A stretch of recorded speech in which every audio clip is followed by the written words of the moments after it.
இந்த சமாதானம் டிஸ்டர்ப் ஆகுதுனாலே உடனே நீங்கள் அலர்ட் ஆயிடணும். ஆஹா, ஏதோ தப்பா இருக்கு, சமாதானம் டிஸ்டர்ப் ஆகுது, இது சரியில்லை. இவங்களோட பேசுனா சமாதானம் போகுது, இந்த வீட்டுக்கு போனால் எனக்கு சமாதானமா இல்லை. You have to check. ஆவியானவர் எதையோ சொல்ல நினைக்கிறார். இவங்க பேசினாலே எனக்கு சமாதானம் போயிடுது. இவங்க நல்ல சிலர்லாம் பார்த்தா புகழ்ந்து பேசுவாங்க.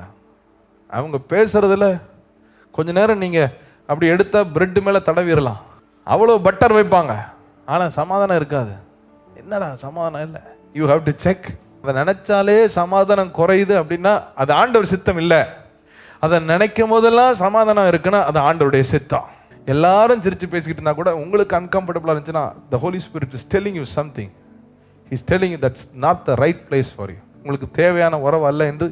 If you are restless, switch off your brain, listen to the Holy Spirit. அவர்தான் பெஸ்ட் கவுன்சிலர். ஹல்லேலூயா.